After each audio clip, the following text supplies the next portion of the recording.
Graça e paz, meus irmãos. Vamos iniciar mais um devocional.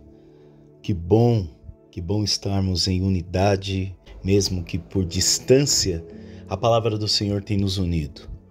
Eu quero agradecer a você, meu irmão, minha irmã, por cada dia, certos de que estamos progredindo no entendimento, estamos progredindo no conhecimento através da palavra do Senhor. A palavra do Senhor nos diz: crescei em conhecimento e também em graça. Obrigado, Senhor, nós só temos a agradecer por este momento. Quero iniciar com o livro de Provérbios, capítulo 15, versículo 27, que nos diz: o que agir com avareza perturba a sua casa, mas o que odeia presentes viverá. E é sobre isso que nós vamos tratar no devocional de hoje. Nós vamos falar de avareza. Por isso, tome a sua Bíblia no livro de Lucas, capítulo 12, versículo 15. Novamente, Lucas, capítulo 12, versículo 15. Acesse a sua Bíblia. Como eu digo, fique em um lugar tranquilo. É muito importante que nesse momento de devocional você preste atenção para que você vivencie tudo o que o Senhor quer lhe entregar. Lucas capítulo 12, versículo 15, vamos ao texto. E disse-lhes: acautelai-vos e guardai-vos da avareza, porque a vida de qualquer não consiste na abundância do que possui. Irmãos, você se considera uma pessoa avarenta? Pense aí. Analise um pouco os seus comportamentos. Existe uma palavra grega, que ela se pronuncia pleonexia, uma palavra grega que ela foi muito utilizada dentro de um conceito filosófico, inclusive nos estudos de Platão e Aristóteles. Essa palavra significa ambição. Inclusive essa palavra, ela aparece nos textos gregos originais do Novo Testamento, pleonexia. Isso significa ambição, avareza. Nós vemos que no Evangelho, segundo Lucas, o próprio Senhor nos dá um alerta. Ele diz: acautelai-vos. Ou seja, tomem cuidado. Tomem cuidado com a avareza. E ele deixa claro, porque ele explica na segunda parte do versículo que a vida de qualquer um não consiste na abundância do que você tem, do que você possui. Hoje, infelizmente, nós estamos vivendo uma era que mais importa ter do que ser. E deve ser por isso que por várias vezes nós nos pegamos em posse de máscara ou vivendo certos personagens, ou até fazendo usos de fantasias, porque nessa sociedade, nessa humanidade a qual mais importa ter do que ser, vale tudo. E aqui é muito importante nós entendermos que Deus tem cuidado de nós. O próprio Cristo que está dizendo para que nós tomemos cuidado com o acúmulo de bens, para nos guardar da avareza, é o mesmo Cristo que nos diz que Ele tem cuidado de nós, à medida que nós não precisamos nos preocupar. É o que nos diz Mateus, capítulo 6, versículo 28. Por que andais ansiosos pelo que haveis de vestir? Considerai como crescem os lírios do campo. Eles não trabalham nem fiam. Contudo, vos digo que nem Salomão, em toda a sua glória, se vestiu como um deles. Então, quando nós somos cometidos de um sentimento de avareza, nós estamos dizendo que Deus não está cuidando de nós. Todas as vezes em que o nosso coração se perturba, porque está nos faltando o material, e na maioria das vezes o material que está nos faltando não é o necessário, mas é o supérfluo. Porque Deus não tem deixado faltar o necessário para a nossa vida. Então, quando nós entramos nesta dinâmica da ambição, quando nós entramos na dinâmica de sempre ter, possuir, nós estamos dizendo que Deus não está cuidando de nós. Aonde você vai parar com a sua ambição? Eu faço essa pergunta para você, meu irmão. Para você, minha irmã. Aonde você vai parar com esse desejo de ter, de possuir? Nós estamos nos esquecendo que o convite não é ter, o convite é ser. Você não precisa ter algo para ser algo. Aí, as nossas relações, quando elas se baseiam pela ambição, pela avareza, elas deixam de ter valor para ter preço. Você conhece aquelas pessoas que trabalham, e quando elas tiram um momento de descanso com a sua família, não viaja, não passeia. Se vai tomar um picolé que seja num parque, num dia de sábado, não toma porque acha caro. Aí não faz um churrasco porque aí não, a carne tá cara demais. Ou seja, o prazer é de acumular. O prazer é de ter e não de usufruir. E aí nós passamos a inverter as coisas. Passamos a amar as coisas e desprezar as pessoas. O que era para ter valor vira um artigo de preço.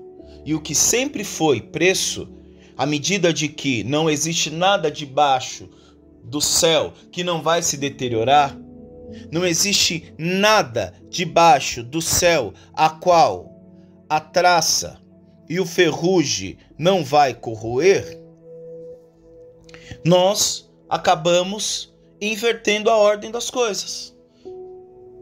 Pessoas começam a ser vistas não pelo que elas são, mas porque elas podem oferecer. Você conhece pessoas assim? Talvez você seja uma dessas pessoas. E eu preciso dizer algo para você, meu irmão.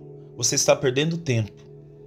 Você está perdendo tempo de contemplar as belezas que Deus nos deixou. Eu conheço pessoas que só trabalham, gente. Só trabalham.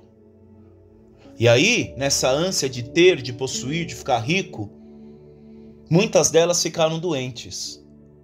E agora todo o valor que arrecadaram ao longo da vida estão investindo agora para conseguir obter algo que foram gastando ao decorrer da vida. Saúde, fôlego de vida. Ah não, Vinícius, mas eu trabalho muito. Você está vendo seu filho crescer? Você está compartilhando a vida com a sua esposa? Aonde essa ambição vai te levar? Determinado momento a gente começa a morar no trabalho e frequentar a nossa casa. Por quê? Porque você quer ter. Você precisa ter. Sendo que no final, nós não vamos deixar nada. Marco Aurélio foi um imperador romano. Em um dos seus escritos, o seu diário, suas memórias, ele diz o seguinte: do que você tem medo de perder, se nada lhe pertence? Meus irmãos, nada nos pertence. Nós não temos nada. Se nós entendêssemos que nós, neste mundo capitalista, nesse mundo onde tudo é lucro, nesse mundo onde as relações são baseadas no que temos, se nós entendêssemos que nós não possuímos nada, se nós entendêssemos que nós simplesmente alugamos as coisas por um tempo, nós seríamos livres. E aí nós iríamos viver o que Cristo nos diz em Mateus. Não iríamos andar ansiosos, preocupados com o que haveríamos de comer, haveríamos de vestir, uma vez que Deus está conosco a cada dia, nos dando a porção necessária. Meus irmãos, nós precisamos começar a olhar o que realmente tem valor na nossa vida. Quando nós olhamos para os textos bíblicos, nós temos vários exemplos de pessoas que se inclinaram à avareza. 1 Samuel 8,3. Porém, seus filhos não andaram pelos caminhos dele. Antes se inclinaram à avareza e aceitaram suborno e perverteram o direito.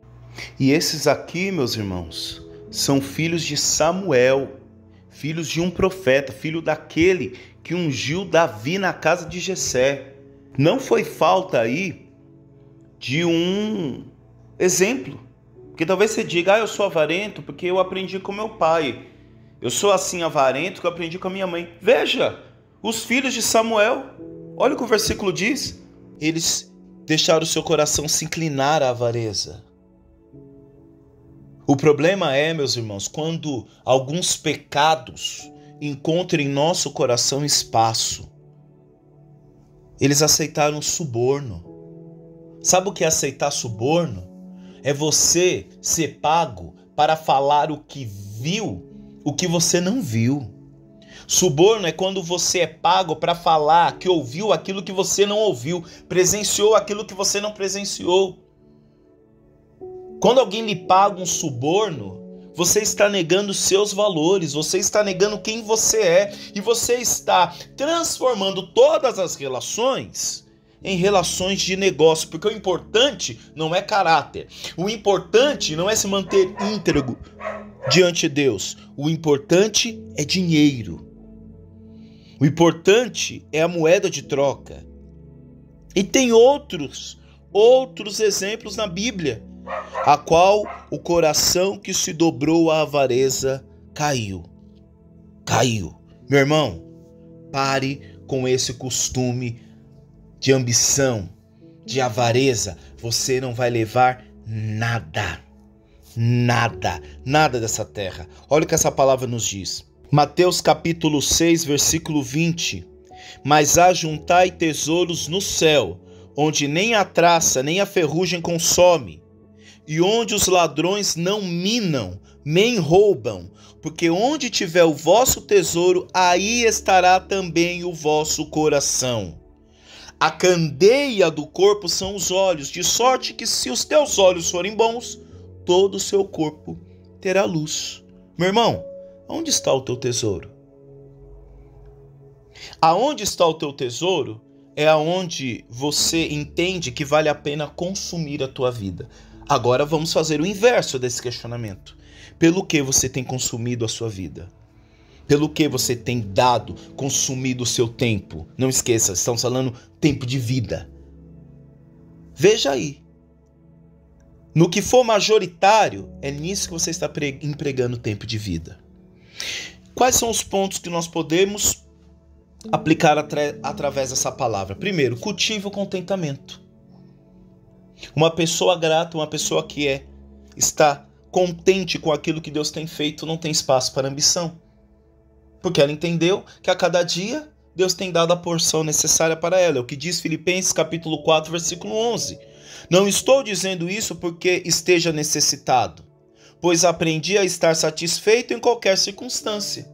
Vocês conhecem esse versículo? Esse versículo é Paulo que escreveu uma carta a Filipenses.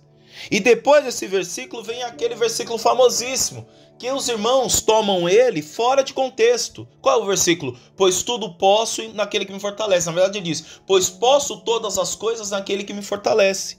O que ele está querendo dizer? É que ele sabe, ele aprendeu a viver tendo fartura ou no meio da pobreza. Porque o principal em nenhum momento faltou na vida de Paulo, que era Cristo Jesus. Então, quando nós entendemos que Cristo está conosco, pouco importa se você tem uma multidão de bens, porque também falar de ambição, falar de avareza, a gente precisa explicar que isso não quer dizer que o rico é pecador por ser rico. Não. Como também eu conheço o pobre que é muito avarento. Como eu conheço muito pobre que é muito ambicioso. E que não mede, não tem escrúpulos, sabe? Não mede esforços para puxar o tapete do outro, tudo isso em favor da ambição. Então dizer que a pessoa está pecando porque é rico, então se eu sigo essa lógica, eu também vou ter que admitir que eu sendo pobre, eu sou salvo. Então, uma coisa não tem nada a ver com a outra. A questão é a motivação do seu coração. Olha o que Paulo está dizendo. Não estou dizendo isso porque esteja necessitado, pois aprendi a estar satisfeito em qualquer circunstância. Não há coração que se curve à ambição, à avareza quando ele está satisfeito. Então, hoje, procure valorizar, meu irmão, o que você tem. Você já olhou ao seu redor e pensou o quão você é abençoado? Você já parou para pensar que as coisas que hoje te cercam é bênção na tua vida? Você já parou para pensar que hoje aquilo que você despreza, talvez ao seu lado tem gente orando, pedindo isso, pedindo essa provisão, e no entanto você tem? Meu irmão, encontre alegria nas bênçãos que Deus tem te dado. Nós somos uma geração que posta no Instagram, posta no Twitter, tatua no corpo blessed, diz que é abençoado, mas é um povo que não valoriza a comida que está no prato. A gente vive dizendo, livrai-me do mal, eu sou blindado, mas reclama da roupa, reclama da vestimenta, reclama do trabalho, não é grato por absolutamente nada. E isso que eu estou dizendo nos liga no segundo ponto de aplicação dessa palavra. Qual que é? Praticar a generosidade. Olha o que Provérbios capítulo 11 nos diz, versículo 24. Alguns dão generosamente e vêm aumentar suas riquezas. Outros retêm o que deveria dar e caem na pobreza. O generoso prosperará. Quem dá alívio aos outros, alívio receberá. Meu irmão, sabe por que nós abençoamos o outro? Não é porque somos bons. Primeiro é a graça de Deus que trabalha em nós. Porque eu já falei várias vezes que nós somos ruins. O fragmento de bondade que há em nós é por conta da graça de Deus. Cristo disse isso. Vós que sois maus, sabeis das coisas boas, que dirá o vosso Pai que está no céu. Então, quando nós nos inclinamos para fazer algo bom, é a graça de Deus agindo em nós. Agora, olha aqui. Alguns dão generosamente. E outra, dar com generosidade é abençoar porque Deus já te abençoou. E não é abençoar porque Deus vai te abençoar mais. Eu abençoo o outro porque Deus me abençoou primeiro. E generosidade não tem nada a ver com recompensa e fazer barganha, viu? Não adianta, eu sou uma pessoa boa e generosa. Tá, mas você ajuda e posta para todo mundo ver o quão você é bom, quão você é generoso? Aliás, santidade, bondade não foi feita para ser notados por nós mesmos, porque aí é vaidade, mas precisa ser reconhecido pelo outro. Alguns dão generosamente e vêm aumentar suas riquezas, outros retêm o que deveria dar e caem na pobreza. O avarento é assim, ele faz cálculo de tudo, não usufrui de nada. Ele é um consumista, mas ele não consome absolutamente nada. E aqui o convite é: seja generoso. Abençoe o outro. Se você tem condição, abençoe e ajude. Identifique, meus irmãos, uma maneira de ser generoso hoje. Seja no seu tempo, com os recursos que você possui, até mesmo palavras. Generosidade muitas vezes não está ligada apenas em valores financeiros. Mas lembra, onde está o teu tesouro? Onde está a tua riqueza? Como hoje você pode abençoar alguém? Talvez dando um tempo para a pessoa, ouvir essa pessoa, ficar do lado dessa pessoa, ajudá-la. E o último ponto, buscar prioridades que são eternas. Eu torno a dizer, não há nada debaixo do céu que não vai se deteriorar. Absolutamente nada. Não estou dizendo que as coisas não tenham nelas um valor, não tenham nelas uma importância. Mas saibam, talvez a importância de algumas coisas é saber que o prazo de validade delas irá se findar. Sabia disso?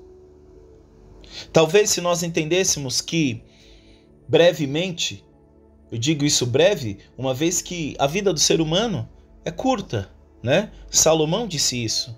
E a maioria das vezes Salomão diz que é fadiga, Se nós entendêssemos que nós somos finitos nessa nossa existência carnal, nós iríamos dar valor.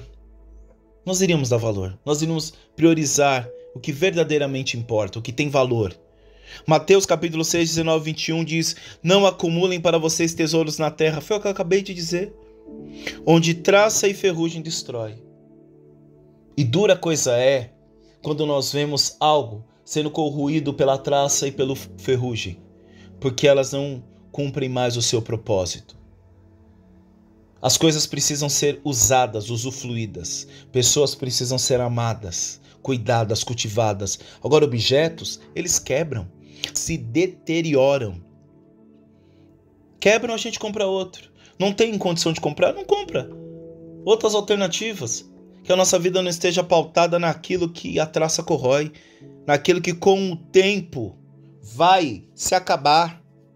E ele termina o versículo dizendo: pois onde estiver o teu tesouro, aí também estará o teu coração. Nós precisamos voltar a refletir, meus irmãos, quais são as nossas prioridades, até dentro da igreja. O que tem de crente avarento, o que tem de crente que diz: o Senhor me abençoou, fiz uma campanha e Deus me deu um carro. Engraçado, né? Deus te abençoou só agora, quando te deu um carro. Quando Ele está te dando todos os dias a oportunidade de abrir os olhos, trabalhar, Deus não está te abençoando, não. Bênção é só quando você vê o palpável, né? Só quando você toca. Deus tem prolongado a vida das pessoas que você ama. Tem dado livramento para os seus filhos. Não, mas você só vê bênção, né? Quando Ele te dá algo material. Reflita as suas prioridades, meu irmão. Reflita qual tem sido a motivação de você ir até a presença do Senhor. Tem gente pedindo para Deus aquilo que Deus não prometeu. Eu faço um convite aqui, eu não vou dar spoiler não. Leiam Mateus capítulo 4, tá? Depois que Jesus é batizado, vejam o que Satanás propõe, oferece para Cristo. E veja se o que Satanás ofereceu tem alguma coisa a ver com o reino de Deus. Mas infelizmente é o que muitos estão pedindo. Então a gente tem que começar a rever as nossas prioridades. Nós precisamos voltar a reservar um tempo para buscar o reino. Momentos simples como esse. Vinícius, mas às vezes é só 20 minutos. Diante de Deus não é sobre quantidade, é sobre qualidade de tempo. Não é sobre quantidade, é sobre profundidade.